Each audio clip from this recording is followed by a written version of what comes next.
سبيل الدموع سبيل مريح تنهدى يا صاحي كي تستريح وبث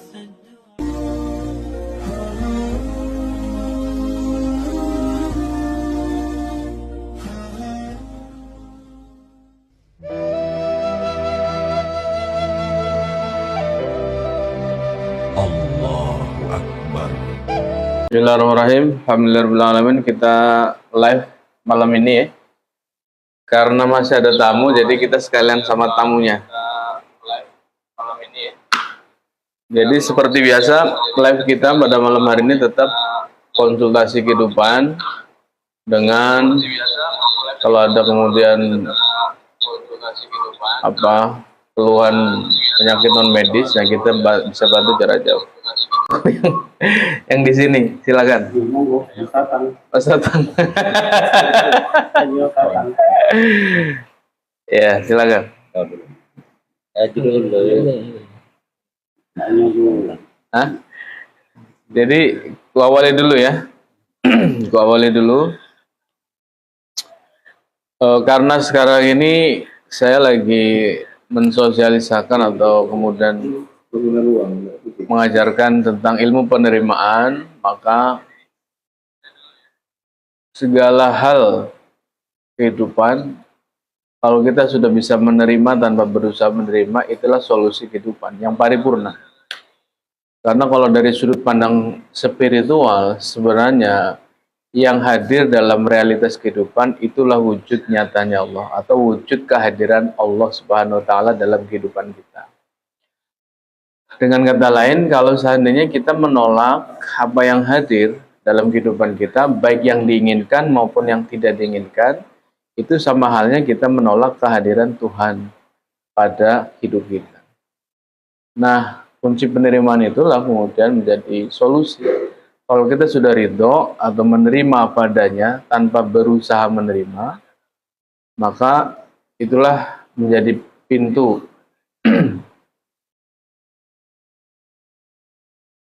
awal terjadinya keajaiban.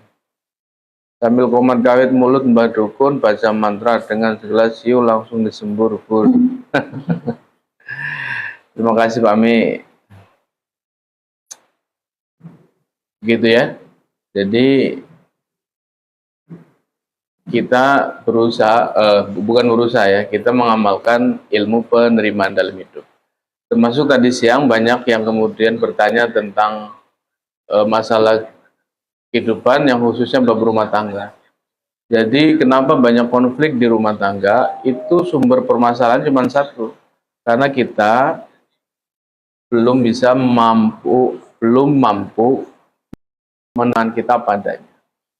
Itu saja. Jadi kalau kita sudah mampu menerima kita padanya tanpa penolakan, maka bisa dipastikan rumah tangga kita akan damai-damai saja. Kenapa timbul konflik? Karena kita belum mampu menerima pasangan kita apa adanya. Yang terjadi dalam kehidupan rumah tangga kan kita menuntut pasangan kita sesuai dengan apa yang kita inginkan. Itulah yang kemudian sumber pemicu konflik dalam rumah tangga itu. Tapi kalau kita dalam satu rumah tangga itu sudah mampu menerima pasangan kita padanya, kelebihannya, kekurangannya, kita bisa menerima padanya, ya sudah selesai, tidak ada konflik. Kalau boleh tanya Ustadz, soal kehidupan, Ya. bukan bukan soal spiritual, tentang kehidupan. tentang kehidupan Ustadz. Ya, agak keras suaranya, tinggi dikit, triplenya, volumenya. Soal kehidupan ini Ustadz, seringkali ada menyangkut dengan yang namanya spiritual Ustadz ya. Iya. Apalagi sering jingok di lab-lab TikTok itu kan, hari lahir gereja itu kan. Iya. Hari lahir Sabtu, Selasa, sama Rabu itu kan. Iya. Konon katanya punya pendamping cak itu kan. Tapi terkadang untuk di kehidupan yang nyata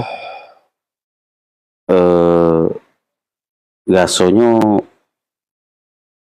tidak datang pendamping itu waktu kita butuh gitu kan. Pendamping Hodam maksudnya. Pendamping itu Hodam Pendamping itu gaib kan. ya. Apa memang ternyata tidak punya pendamping? Yang pasti kalau untuk pendamping hidup ada Ustaz, aman. Untuk pendamping hidup ada. Iya. Nah, terus untuk cerita masalah kehidupan ini Ustaz. Soal gaso sebenarnya Ustaz. Gaso ini terkadang kita wong enak waktu pertama, udah enak di endingnya, di akhirnya. Ada juga enak di awalnya, udah enak di akhirnya. Ya kehidupan itu memang itu. Kita lah tahu sih sebenarnya jalan cerita kehidupan. Cuman soal gaso ini kita wong terkadang bukan tidak terima ya maksudnya. Cak mana ya ngungkapkannya tuh? Iya tahu. Ungkap ke lah dong. Iya, pecah. Ong gitu galau. Iya, pecah meleset. Banyak fannya Pak RT ini tuh Pak RT. Halo, iya. Siapa nih? Sambut dulu. Waalaikumsalam. Halo Kak, apa kabar Kak?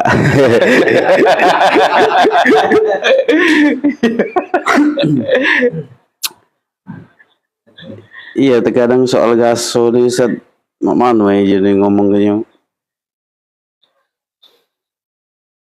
Kita kan sudah tahu yang jadi cerita awal tadi, bagus di awalnya, terkadang tidak bagus di ujungnya. Tidak bagus di awal, terkadang bagus ujungnya, endingnya. Kita kan sudah tahu jalan ceritanya bakal cak itu. Cuman soal gaso terkadang kita wong ketemu yang tidak bagus tuh selalu aduh itu kan mengeluh itu kan. Terkadang senyum juga senyum terpaksa. Bahasanya tuh ikhlas dak nerimo dak. Berusaha untuk ikhlas nah kan. Bukan ikhlas yang murni dan sesungguhnya itu kan. Nah, itu terkadang tingkat-tingkatan yang itu memang kalau untuk Joni pribadi sih Ustaz, yo belum nyampe yang namanya ikhlas yang cak itu kan. Yo mohon maaf buktinya ya kan sampai sekarang sudah jalan 5 tahun nih. Motor gue hilang di masjid waktu sholat subuh itu masih teringat terus aku. Sampai sekarang kapok aku ke subuh. Ini warganya nonton ini. Pak RT lagi curhat ini.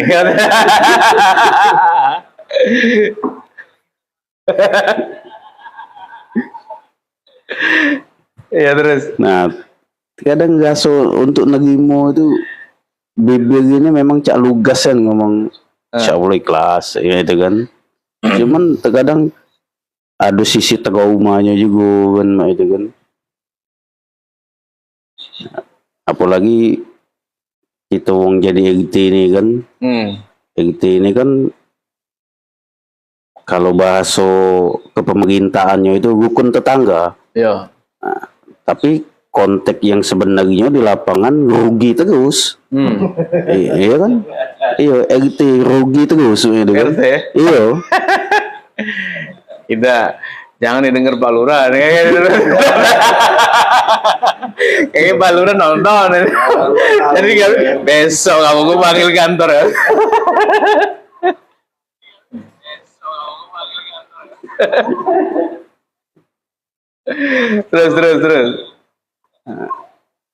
Terus kadang kita juga galak berusaha sebaik mungkin, sebagus mungkin.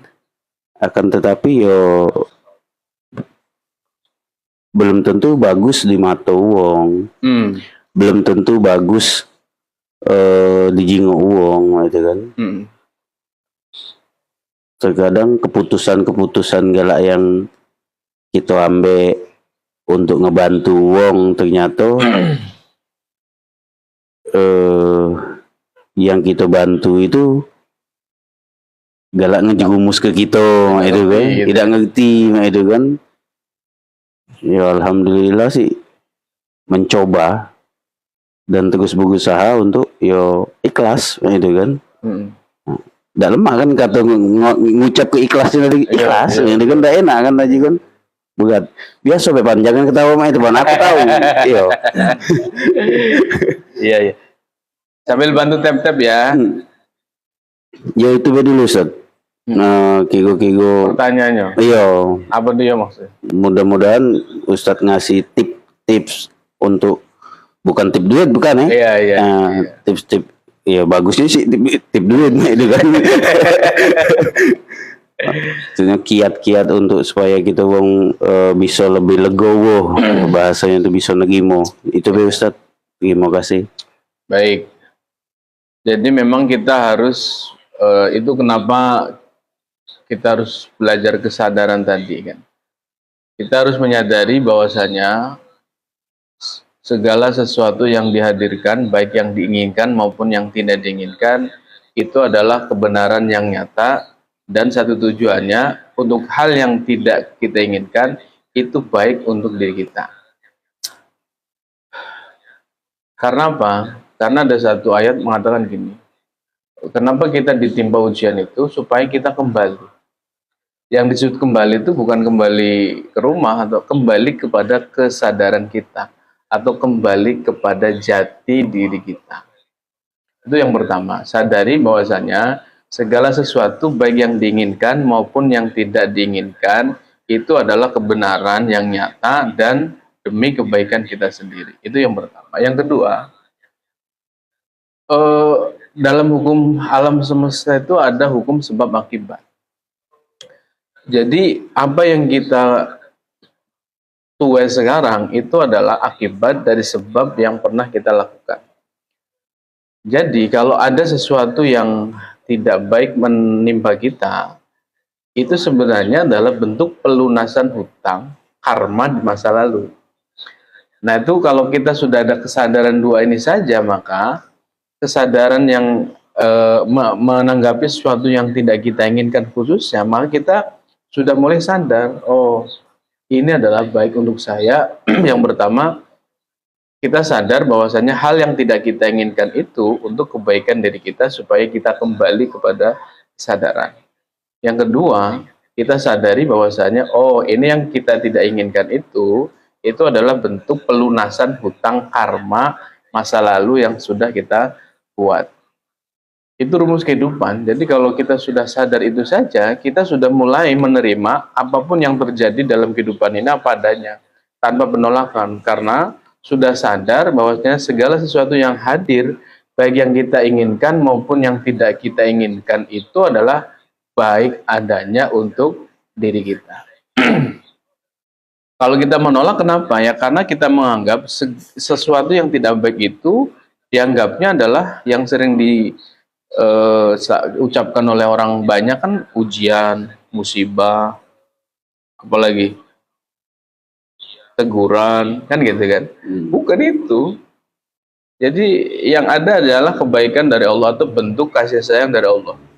Tidak ada musibah, tidak ada teguran, tidak ada apa-apa. Segala sesuatu yang justru tidak baik itu adalah bentuk kasih sayang Allah untuk seorang hamba kita.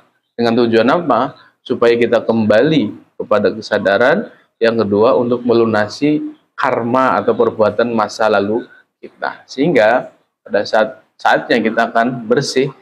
Nah itulah yang disebut nanti kita kembali kepada kesadaran. Begitu. Sadari itu dulu, kembali ke kesadaran itu. Sehingga pelan-pelan kita akan bisa menerima khususnya yang tidak kita inginkan. Begitu. Bisa dipahami ya? Jadi statusnya untuk sekarang ini. Jadi statusnya untuk sekarang ini kami ini belum sadar Ustaz ya. Ya kebanyakan jelas belum sadar. Belum sadar. Belum sadar. Artinya belum sadar dalam artian kita belum menyadari sesuatu yang terjadi dalam kehidupan itu adalah untuk kebaikan kita.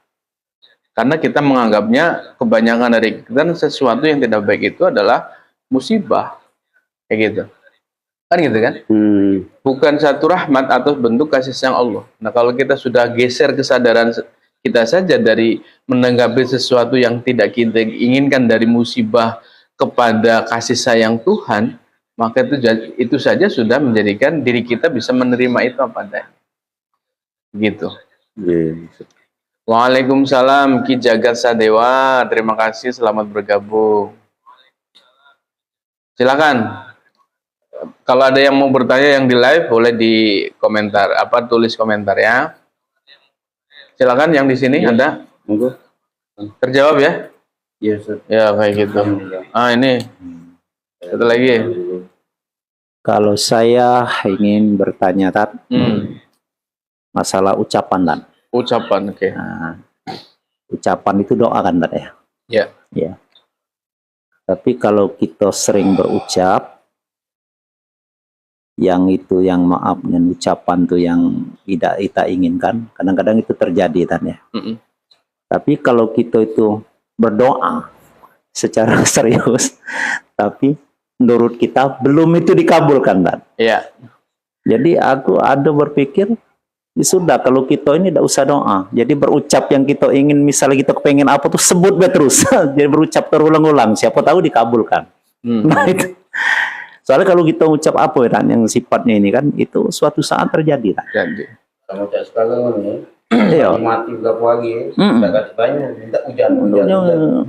Nah, jadi kalau kita ucap ini hati-hati itu doa. Tapi itu bisa terjadi Tapi kita doa secara khusyuk. Menurut kita yang doa kita itu tidak tahu kan, kalau misal dialihkan oleh Allah itu di mana yang doa kita, tapi belum terkabulkan. Jadi aku berpikir, misalnya kita pengen sesuatu apa, ucap dan terus. Jadi kita gantikan istilah sebagai zikir. Jadi kalau kita pengen sesuatu, misalnya benda apa itu, sebut terus. Misal mobil patun. Iya. Jadi itu. Jadi aku itu terlintas kan ya. Bukan aku membenari itu kan, bukan. Jadi maksudku lintas kok. Kalau kita berucap itu sering, kan tahu? Kita sering terucap itu terjadi yang tidak kita inginkan. Tapi kita doa usul belum. Iya. Apa kita ucapkan itu hajatan. Iya. Jelasannya. Nah, ini harus kita tak bongkar nih supaya nanti jangan salah paham. Ya, saya jawab salam dulu ya. Waalaikumsalam, salam hormat dari Makassar. Salam hormat juga dari kami tim Pondok Spiritual Mas di Palembang ya. Terima kasih sudah gabung. Jadi menanggapi dari Pak Tatang tadi, kenapa pada saat doa seolah-olah susah dikabul, pada saat kita berkata itu seolah-olah mudah terkabul. Apa sebabnya? Sebabnya adalah kemelekatan terhadap apa yang kita doakan. Sementara ucapan itu kan spontanitas yang tidak ada kemelekatan, punya di situ. Jadi doa itu kita tahu nggak kemelekatan ya? Kemelekatan itu adalah cirinya kita menginginkan itu dengan sangat. Kalau sudah dapat itu, kita akan berat untuk mengeluarkan itu kemelekatan. Tapi kalau kemudian ucapan itu spontanitas tanpa beban, los gitu. Itu yang kemudian direspon oleh semesta. Makanya sebenarnya kalau berdoa ya tinggal kita jangan ada kemelekatan. Doa ya los saja. Nah, doa yang sebenarnya bukan meminta, itu yang harus digarisbawahi. Ya, makanya doa yang diajarkan oleh banyak orang kan kita doa meminta. Jadi rasa doa itu adalah rasa kekurangan. Kita meminta rezeki, minta ini. Ya sebenarnya tidak salah, tapi yang kita vibrasikan itu adalah rasa-rasa kekurangan. Itulah yang kemudian menjadikan kenapa kita minta rezeki diperbanyak, minta luas rezeki. Kenapa rezeki juga tidak luas-luas? Karena sebenarnya kita memvibrasikan rasa kekurangan. Makanya ada satu rumus doa yang luar biasa. Sebenarnya adalah doa syukur. Jadi doanya bukan lagi ya Allah minta luaskan rezeki, bukan. Tapi ganti, ya Allah terima kasih atas semua rezeki yang sudah Engkau hadirkan dalam kehidupan saya.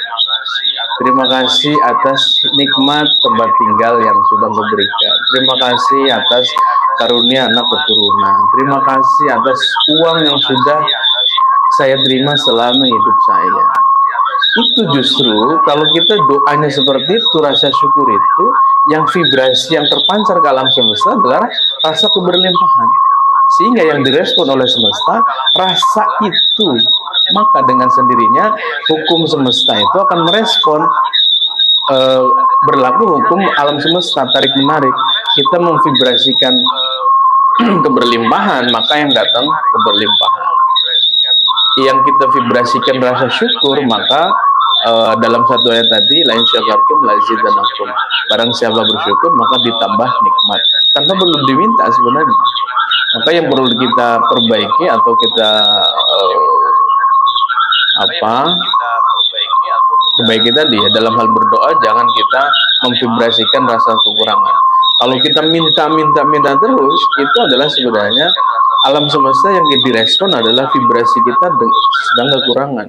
Tapi kalau kita kemudian doa kita diganti dengan doa syukur, maka itulah justru yang nantinya otomatis akan datanglah keberlimpahan karena kita sedang memvibrasikan keberlimpahan, rasa syukur.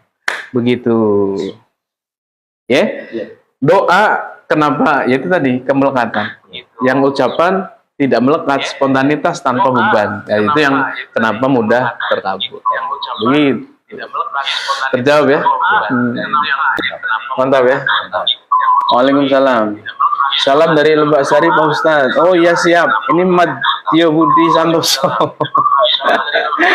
Iya, warganya Pak RT rupanya ya. Subhanallah. Berarti kita lagi di ceramah ini. Kan Pak? Bismillahirrahmanirrahim. Ustadz, pernah saya dengar... ini agak keras dikit suaranya. Sini. Ya sudah ya. Tapi agak keras. Pernah saya dengar ucapan dari seorang ulama. Katanya tuh, kaya jangan berharap miskin, miskin jangan berharap kaya. Nah, sehat jangan berharap sembuh, sembuh maksudnya sehat jangan berharap sakit, sakit jangan berharap sembuh. Maksudnya apa gitu? Iya, maksudnya apa? Ya. Itulah sebenarnya ajaran penerimaan. Jadi penerimaan, kita diajarkan menerima apapun yang dihadirkan oleh semesta dalam hidup. Episode apapun, itu ulama-ulama tadi kalau ada yang mengatakan, kita diminta untuk terima apa adanya. Kalau kamu memang sekarang lagi sakit, terima sakitnya, jangan kemudian memimpikan pikiran kita untuk sembuh. Karena hebatnya ilmu penerimaan, kalau kita bisa menerima sakitnya, secara ajaib sakitnya bisa sembuh. Begitu, makanya ilmu penerimaan itu adalah solusi menurut saya yang sekarang ini kemudian lagi sedang mengamalkan dan mengajarkan penerimaan. Ilmu penerimaan itulah yang kemudian kita bisa mengubah tanpa mengubah. Mengubah tanpa merubah. Misalkan, contohnya kemarin ada orang yang sakit payudara, dia kemudian sudah operasi sana sini, sehingga akhirnya mentok karena tidak ada kesembuhan, kemudian diminta terima sakitnya. Terima sakitnya itu dengan apa adanya, tanpa berusaha menerima. Ternyata keajaiban terjadi. Jadi penyakitnya sembuh sampai sekarang, tanpa operasi lagi. Begitu. Itu kenapa ya ajaran tadi sebenarnya jalan bab penerimaan. Jadi episode apapun yang dihadirkan saat ini, baik senang maupun tidak senang, ya terima, karena itulah episode yang dihadirkan oleh semesta. Yang itu berwujud nyata dari kehadiran Allah Subhanahu wa taala. Gitu.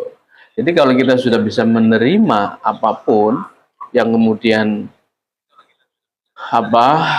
dihadirkan oleh semesta dalam hidup, yaitu berarti kita ridho dengan ketetapan atau kehendak dari Allah Subhanahu wa taala. Itu nanti ada keajaiban. Gitu, ya.